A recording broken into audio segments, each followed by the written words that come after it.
உங்கள் பேர் என்ன? பாலசுப்ரமணியம். பாலசுப்ரமணியம். ஊர்? திருவண்ணாமலை. திருவண்ணாமலை. இங்கே வரக்கு முன்னே எங்கே இருந்தீங்க? காசியில் இருந்தேன். காசியில் இருந்தேன்.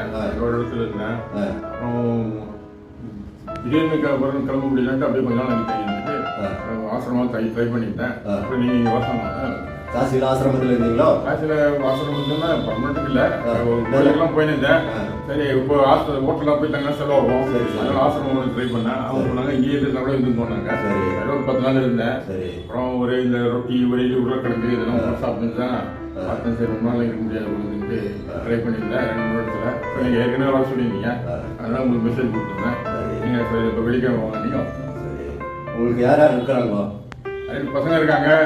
பையனுக்கு வந்து ஆப்ரேஷன் ஆகி இப்போதான் ஒரு பணம் எந்த பணம்லாம் செலவு பண்ணிட்டான். வீட்டிலே இருக்கிறான், பிஸ்னஸ் பண்ணிட்டான். சரி வருமானம் கிடையாது.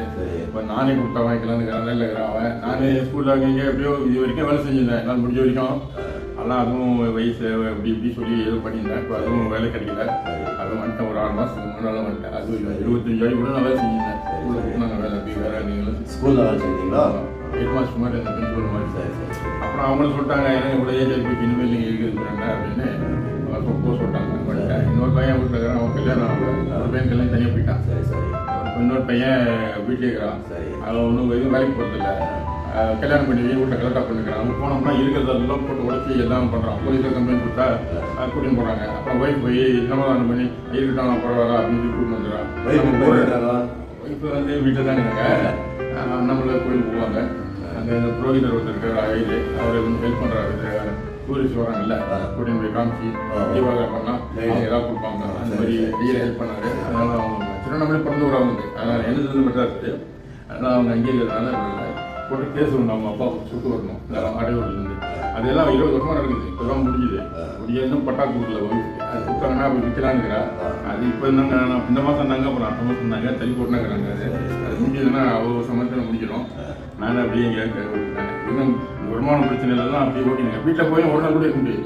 நைட்டு உட்காந்தானா ஏதாவது ஒன்று போட்டு உடச்சி கிச்சு கரெக்டாக பண்ணி அசிங்கம் பண்ணுறோம். வீட்டில் பக்கம் அக்கம் பக்கம்லாம் அசிங்கம் இல்லை. அதனால தான் நான் போய் சின்ன பையனும் ஒய்ஃபும் தான் வீட்டில் இருக்கிறாங்க. ஆமாம். அப்புறம் உங்களுக்கு அண்ணன் தம்பிங்கோ? அண்ணன் தம்பிலாம் இருக்கிறாங்க. எல்லாம் மெட்ராஸ் இருக்கிறாங்க. தான் எங்கேயோ இருக்கிறாங்க. பெங்களூர்ல எங்கேயோ இருக்கிறான்னு சொன்னாங்க. சரி அவன் இன்ஜினியர் இருக்கான். Government retire. எல்லாம் ரிட்டையர்டு. 2 பேரும் ரிட்டையர். அந்த முதல்ல இவர் ரிட்டையர்டாக அப்படியே ஓடியாங்க. அம்மா ஒரு வீடு ஒரு எக்மோரில் இருக்குது மெட்ராஸ்.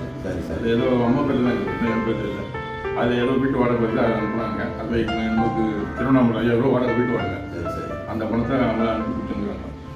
இப்போது கேஸ் முடிகிற வரைக்கும் தான் இங்கே இருப்பீங்களோ இல்லை நிரந்தரமாக இருப்பீங்களோ? இருக்கணும்னு நம்பிக்கையில் தான் வந்திருக்கேன். சரி அந்த அதுக்கப்புறம் என்ன ஆகும்னு தெரியாது. இல்லை இப்போ சும்மா போகிறது என்ன இருக்குது வேறு மாதிரி இங்கே இருந்து இருக்கிற நேரத்தில் உங்கள் சொந்த பந்தவங்க யாரும் வந்து யாரும் கிடையாது. யாரும் வந்து கூப்பிட்டா கிளம்புவீங்களா? யாரும் வரமாட்டாங்க சார். கூப்பிட்டாலும் போக மாட்டோம் சார். போக மாட்டீங்க. என்ன யாரும் கூட மாட்டாங்க. பிரச்சனையில் தான் நானே வந்துட்டேன். என் பையனை நான் வந்து காப்பாற்ற இல்லை. நான் இப்போ ஒன்றும் நல்லது இல்லை. பிஸ்னஸ்லாம் பண்ணி அது பண்ணி போயிட்டான். இன்னொருத்தான் அது ஒன்றும் உதவாது. எனக்கு குடிச்சு புளிக்கடன் போட்டான். குடிச்சு சாப்பிட்றதாக விட்டாங்க. அவ்வளோதான். ஒய்ஃபுக்கு வயசாகி போச்சு. அவள் எதுவும் கஷ்ட காலத்துக்கு அந்த பணத்தை வச்சு வந்துருக்கு முட்டாச்சு. அந்த வீட்டு வாடகை பணம் வரைக்கும் எனக்கு இப்போ இன்னைக்கு வரைக்கும் நான் வாங்கலை. நான் ஒய்ஃபுக்கு வீட்டு கொடுத்துருக்கிறேன். ஏன்னா நம்ம எப்படியே கஷ்டப்படாமல் பரவாயில்ல அப்படின்னு சொல்லி போயிட்டுக்கிறேன். அதனால தான் அப்படியே ஆசிரமமாக செஞ்சுருக்கேன். எந்த 2 காசு அப்போ சம்பாதிச்சு காசு இருந்தது ஓடிக்குது. இப்போ கையில் சுத்தமாக காசு குறைய ஆரம்பிச்சிருந்து தான் சரி நான் வந்து ஆசிரம் வந்து நீங்கள் சொன்னவங்க அப்படின்னு வந்து நான். ஏன்னா எங்கேயோ இப்போ சொல்கிறாங்க. ஆனால் பார்க்கலாம் வாங்கன்றாங்க. நீங்கள் தான் சொன்னீங்க வாங்க 2வது தடவை சொல்லிக்கிறீங்க வர சொல்லி. அதில் வந்தேன். யாரும் கூட மாட்டாங்க. கூப்பிட்டு இனிமேல் என்ன சார் இதை 78 வயசு ஆச்சு யாரும் கூப்பிடுவாங்க. சரி அப்போ இந்த கேஸ் முடியணும். கேஸ் எனக்கு முடியல. ஒய்ஃபுக்காக முடியல. தேவைப்பட்டா போவேன். கைது ப்ராப்பர்ட்டி கிடையாது. அவங்க ப்ராப்பர்ட்டி அதை வச்சு அவள் எடுத்துப்பா. அது எல்லாம் அதை வச்சு கசிவெல்லாம் ஓட்டிக்கணும். எனக்கு அந்த வீட்டு வாடகை பண்ண வந்து இப்போ கொடுத்துருங்க. அந்த பணத்தை நான் வாங்கிப்பேன். முடிஞ்சு போச்சுன்னா இப்போ நான் வாங்க முடியாது. அப்புறம் அவங்க எங்கே போயிருப்பாங்க. ஆமாம் ஆமாம். அதுக்காக வெயிட் பண்ணிக்கிறேன். அது வச்சுன்னா அந்த காசு 2 காசு வரும் எனக்கு. அதை எனக்கு ஏதோ செலவு வச்சுப்பேன். அதனால தான் இங்கே உட்காந்து ஃப்ரீ. ஏன்னா சில இடத்துலாம் காசு கொடுத்து கேட்குறாங்க. அப்படியும் தங்கி பார்த்தேன் கொஞ்ச நேரத்தில். அது காசு கொடுத்த நேரத்தில் கூட எல்லாம் 10,000 5,000 கேட்குறான். ரொம்ப காலி இருந்து பார்த்து அப்படியும் இருந்து பார்த்துட்டேன். எல்லாம் மறுபடியும் ஏதாவது வேலை கிடைக்குமான்னு பார்த்தேன். ஒன்றும் முடியல. நம்பர் உங்களுக்கு யார் கொடுத்தாங்க? ப்ரௌசிங் பண்ணி சார். இந்த இதில் எக்ஸோரேட்லாம் அது வருது இல்லைங்களா? டீட்டெயிலாம் எங்களுக்கெல்லாம் முஜோரேட்லாம் கிட்டேன்னு அதெல்லாம் நிறைய இடத்துக்கு போட்டேன். வாங்கன்னு சொன்னாங்க. அது வந்து நான் சரி சரி